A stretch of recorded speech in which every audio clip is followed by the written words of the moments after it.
오늘의 가짜 약장수는 어떻게 약을 팔았을까? 토커티스트 임유정입니다. 반갑습니다. 네.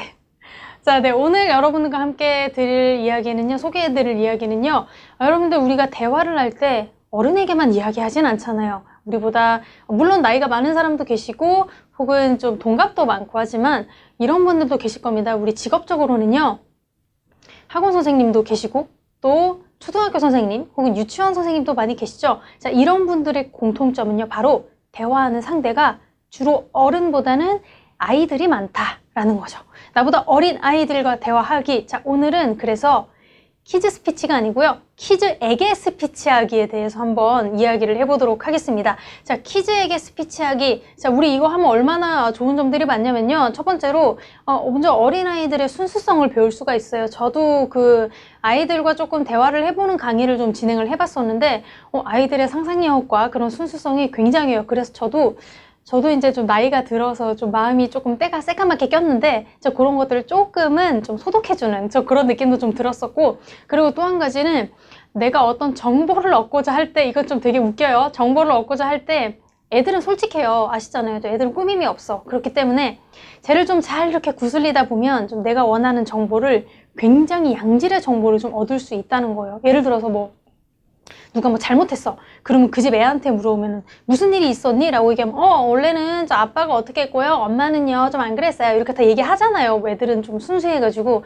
그래서 이 키즈에게 스피치를 좀 잘하게 되면요, 좀 여러 가지 정보도 얻을 수 있다. 이런 장점이 좀 있을 수가 있습니다. 그래서 오늘은 나보다 좀 나이가 어린 상대나 혹은 키즈에게 스피치하는 방법에 대해서 조금 이야기를 해볼까 해요. 자, 먼저 그 키즈 혹은 나보다 좀 나이가 어린 사람은요, 기본적으로 이건 나이 차이 한두 살 나는 사람이 아니고요, 10살 이상 좀 많이 나는 사람들 혹은 동생에게 이야기할 때, 자, 이 사람들의 공통점은 일단은 나보다는 좀 일단은 정신이 좀 작기도 하고, 정신 연령이 좀 작기도 하고, 좀 몸이 작을 수도 있어요. 특히 그 초등학생이나 초등학교 저학년 있죠? 그리고 유치원생들은 대부분 우리보다 조금 몸집이 많이 작습니다. 그래서 우리가 어른이다 보니까 서서 이렇게 내려다보면서 이야기를 하게 되면 아랫사람은 올려다보면서 이야기를 하죠. 이 시선의 중요성이 굉장히 중요한 게, 우리 사진을 찍을 때도 이 각도가 있다고 하더라고요. 저는 사진을 배운 사람은 아니지만 기본적으로 좀 알고 있는 거는, 내가 상대방에게 조금 위압감을 주는 그런 사진을 찍고 싶다라고 할 때 앵글을 좀 조정을 한다고 해요. 그래서 위에서부터 카메라를 사람들 대중의 시선이라고 봤을 때 카메라가 이렇게 위에서 내려다보면 내가 저 대상을 조금 낮게 바라보는 거, 혹은 밑에서 위로 올려다보면 내가 저 사람을 굉장히 저 산에 있는 저 왕처럼 이렇게 좀 우러러 보는 느낌이 드는 그런 효과가 있다고 해요. 이걸 우리 사람과 사람의 대화로 좀 적용을 해보게 되면, 나를 기준으로 했을 때 아이가 나를 올려다보게 되면 저 사람은 나보다 굉장히 권위가 있는 사람, 나를 좀 깔아뭉갤 것 같은 사람 그렇게 생각을 하잖아요. 그렇기 때문에 조금 위압감을 줄 수가 있습니다. 그래서 기본적으로 여러분, 키즈에게 스피치를 하실 때는요, 여러분의 자세를 좀 낮추세요. 몸을 좀 낮춰서 웬만하면 아이들과 눈높이를 이렇게 맞춰서 몸을 이렇게 기울여 주세요. 자, 그렇게 되면 아이가 저 사람은 나를 위에서부터 이렇게 내려 깔아보지 않고 나랑 이렇게 시선을 마주칠 수 있는 좀 동등한 관계구나 라고 생각을 하게 되면서 좀 마음을 풀게 돼요. 그러면서 좀 하나 둘씩 슬슬 이야기를 털어놓게 됩니다.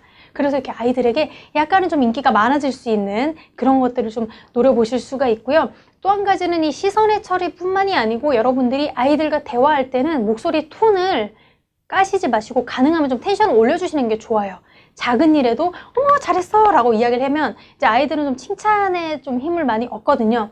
제가 좀 현장에서 강의를 좀 해보니까 초등학교 1학년짜리 남자애가 한 명 있었는데 정말 말썽꾸러기예요. 정말 제가 하다가 나는 진짜 이 쪽에 재능이 없구나 라는 생각을 느낄 정도로 굉장히 많은 스트레스를 받았는데, 제가 그 친구랑 마지막에는 물론 이렇게 잘 헤어지기 전에는 잘 이렇게 이야기를 하면서 굉장히 친해서 정이 든 채로 헤어졌는데, 그 친구도 저를 굉장히 좋아했고, 그럴 수 있었던 이유 중에 하나가, 제가 그 친구를 이제 뭐라 그러기보다는 좀 칭찬해주기 시작하면서 이제 그런 일들이 좀 많이 생겼던 것 같아요.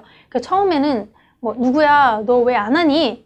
왜 그렇게 밖에 못해? 이렇게 이야기를 좀 하기보다는 나중에는 진짜 조금만 숨만 쉬어도 어머 우리 애기 숨 쉬었어 이런 거 있잖아요. 진짜 말도 안 되는 그런 오바스로 어머 세상에 그렇게 말했어? 너무 잘했네. 이제 이렇게 좀 칭찬을 해주게 되면 아이들은 그런 데서 굉장히 힘을 얻어요. 그래서 저 사람은 나를 좀 인정해주는 사람이구나. 나는 진짜 완전 어른이 됐어. 막 이렇게 생각을 하면서 굉장히 좀 에너지를 좀 더 발산하고 또 저 사람을 굉장히 좋아하게 되는 그런 경우가 생기더라고요.